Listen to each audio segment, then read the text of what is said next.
नमस्कार, मैं वरुण कुमार। तमाम उपाय कर चुकी है सरकार, लेकिन महंगाई कम होने का नाम नहीं ले रही और ऐसे में सरकार एक बड़ा कदम उठाने जा रही है। ये कदम क्या है और कैसे इससे आपको फ़ायदा होगा, यही बताऊंगा मैं आपको आपके पसंदीदा कार्यक्रम मनी टाइम में, जहां हम रोज़ आपके लिए लेकर आते हैं पर्सनल फाइनेंस से जुड़ी ऐसी खबरें जो जुड़ी हैं सीधे आपकी जेब और आपके जीवन से। तो चलिए शुरू करते हैं खबरों का सिलसिला। महंगाई पर काबू पाने के लिए सरकार लोकल गैस प्राइस फार्मूले को बदलने पर विचार कर रही है। भारत सरकार ने उपभोक्ताओं के लिए उचित कीमत सुनिश्चित करने के लिए स्थानीय स्तर पर प्रोड्यूस होने वाली गैस के प्राइस फार्मूले को बदलने के लिए एक पैनल का गठन किया है। सरकार के इस कदम का मकसद महंगाई को कम करना और स्वच्छ ईंधन के उपयोग को बढ़ावा देना है। भारत ने लोकल गैस प्राइस की कीमत तय करने के लिए ग्लोबल बेंचमार्क के साथ फार्मूला बनाया है। लोकल गैस की कीमत इस समय रिकॉर्ड ऊंचाई पर है और ऐसी संभावना है कि रूस यूक्रेन युद्ध की वजह से ग्लोबल गैस प्राइस में और उछाल आ सकता है।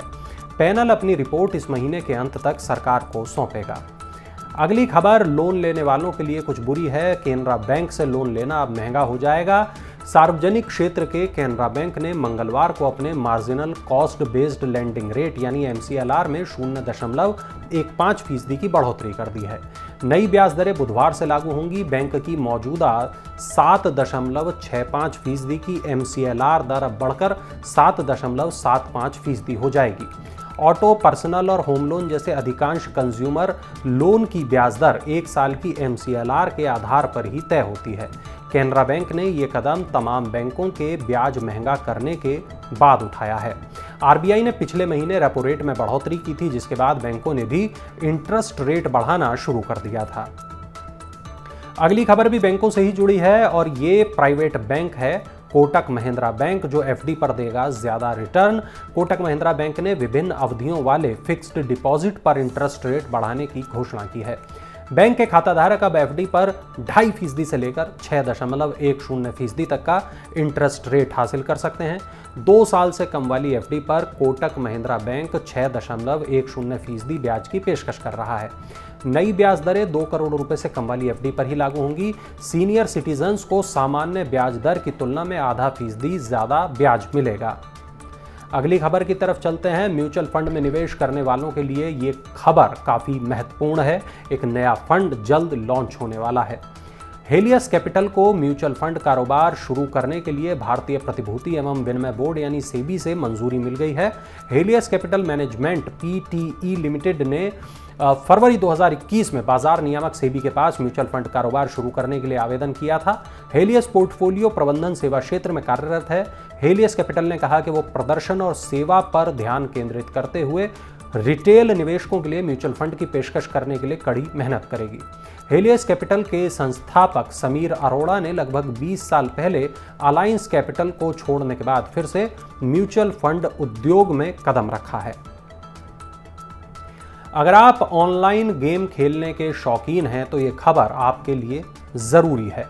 राज्यों के वित्त मंत्रियों के एक समूह ने कहा कि सरकार ऑनलाइन गेमिंग प्लेटफॉर्म पर अलग से टैक्स लगाएगी और इन पर टैक्स की दर हॉर्स रेसिंग और कसीनो की दर से एकदम अलग होगी। इससे पहले सरकारी पैनल ने GST काउंसिल को हॉर्स रेसिंग, ऑनलाइन गेमिंग और कसीनो पर 28% टैक्स रेट लगाने की सिफारिश की थी। पैनल का मानना था कि ऑनलाइन गेमिंग गुड़दौड़ के समान ही है, क्योंकि इसमें सट्टेबाजी या जुए जैसा ही काम शामिल है, लेकिन इस प्रस्ताव को आगे की समीक्षा के लिए भेजा गया था। दीपावली पर 5G शुरू होने से अगर आप खुश हैं तो इस खबर को जरूर देखें। देश में करीब 56% लोग कॉल ड्रॉप और कॉल नेटवर्क से परेशान हैं। ऑनलाइन प्लेटफॉर्म लोकल सर्किल के 339 जिलों में किए गए सर्वे के मुताबिक 56% लोग कॉल नेटवर्क और कॉल ड्रॉप जैसी समस्या का सामना कर रहे हैं, जबकि 82% लोगों को नेटवर्क की समस्या से निपटने के लिए डेटा या वाईफाई कॉल का सहारा लेना पड़ता है। 37% लोगों का कहना है कि 20 से 50% कॉल में इस तरह की परेशानी आती है। सर्वे में शामिल 91% लोगों ने कहा कि वो कॉल नेटवर्क और ड्रॉप कॉल से परेशान हैं, जबकि 56% लोगों का ये कहना था कि ये बहुत गंभीर समस्या है। फ्लिपकार्ट ने किया हॉस्पिटैलिटी सेक्टर में प्रवेश। अब आप घर बैठे करा सकेंगे होटल की booking. E commerce company Flipkart ने मंगलवार को हॉस्पिटैलिटी सेक्टर में उतरने की घोषणा की है। कंपनी ने अपने प्लेटफॉर्म पर फ्लिपकार्ट होटल के नाम से नया होटल बुकिंग फीचर पेश किया है। कंपनी का कहना है कि फ्लिपकार्ट होटल ग्राहकों को 3 लाख डोमेस्टिक और इंटरनेशनल होटल्स में रूम बुक करने की सुविधा देगा। कंपनी ने ट्रैवल इंडस्ट्री में अपनी पकड़ मजबूत बनाने के लिए ये कदम उठाया है। फ्लिपकार्ट फ्लाइट पहले से ही एयर टिकट बुकिंग की सुविधा दे रही है। फ्लिपकार्ट होटल बुकिंग पर कस्टमर्स को आकर्षक ऑफर भी दे रहा है।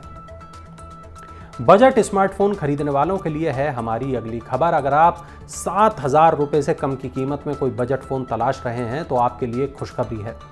चीन की स्मार्टफोन कंपनी रेडमी ने 6,499 रुपये में एक नया स्मार्टफोन लॉन्च किया है। स्मार्टफोन सिंगल वेरिएंट में उतारा गया है। ये 2 GB रैम के साथ 32 GB स्टोरेज में उपलब्ध है। ग्राहक यह handset light green, classic black और लाइट ब्लू जैसे 3 रंगों में खरीद सकते हैं। ये फ़ोन Xiaomi की ऑफिशियल साइट अमेजन पर भी बिक्री के लिए उपलब्ध है। फ़ोन 6.52 इंच की HD+ डिस्प्ले दी गई है। इसमें 5000 mAh की बैटरी लगी है और ये हैंडसेट लेटेस्ट एंड्रॉयड 12 पर काम करता है। फ़ोन में डुअल रियर कैमरा सेंसर दिया गया है, साथ ही 8 मेगापिक्सल का इसमें प्राइमरी कैमरा भी दिया गया है। चलिए अब नजर डालते हैं IPO अपडेट्स पर। हवाई अड्डों के लिए ऑनलाइन सेवाएं देने वाले प्लेटफॉर्म ड्रीमफॉक्स सर्विसेज का शेयर मंगलवार को 326 रुपये के निर्गम मूल्य की तुलना में शेयर बाजार में 56% की तेजी के साथ लिस्ट हुआ। कंपनी के शेयर ने BSE पर 505 रुपये जबकि NSE पर 508 रुपये के कारोबार की शुरुआत की। कंपनी का IPO पिछले महीने 56 गुना से ज्यादा सब्सक्राइब हुआ था। तमिलनाडु मार्केंटाइल बैंक के 831 करोड़ रुपए के IPO को मंगलवार को दूसरे दिन पूरी तरह सब्सक्राइब किया जा चुका है। IPO के तहत 87,12,000 शेयरों की पेशकश पर 88,32,000 से ज्यादा शेयरों के लिए बोलियां मिली। रिटेल इन्वेस्टर्स का हिस्सा 3.5 गुना, क्वालिफाइड इंस्टीट्यूशनल इन्वेस्टर्स का हिस्सा 98% और HNI का हिस्सा 1.25 गुना से ज्यादा भर गया है। IPO के लिए मूल्य दायरा 500 से 525 रुपये प्रति शेयर रखा गया है। वैभव जेम्स एंड ज्वेलर्स लिमिटेड ने IPO के लिए सेबी के पास दस्तावेज जमा कर दिए हैं। इस IPO इश्यू में 210 करोड़ रुपए मूल्य के ताज़ा शेयर जारी किए जाएंगे जबकि 43 लाख शेयरों का ऑफर फॉर सेल होगा। IPO से मिले पैसे का इस्तेमाल नए स्टोर खोलने में किया जाएगा। वैभव ज्वेलर्स दक्षिण भारत की लीडिंग ज्वेलरी ब्रांड है। कंपनी की उपस्थिति आंध्र प्रदेश और तेलंगाना तक ही हालांकि सीमित है। तो ये थी आज की तमाम बड़ी खबरें। अगर आपका भी कोई सवाल है पर्सनल फाइनेंस से जुड़ा हुआ तो उसे नीचे कमेंट बॉक्स में ज़रूर दर्ज कराएं। और हाँ, पर्सनल फाइनेंस की ऐसी ही बड़ी खबरों के लिए ज़रूर डाउनलोड करें Money9 के ऐप को। अब चलते चलते देखिए हमारा एक खास इंफोग्राफिक।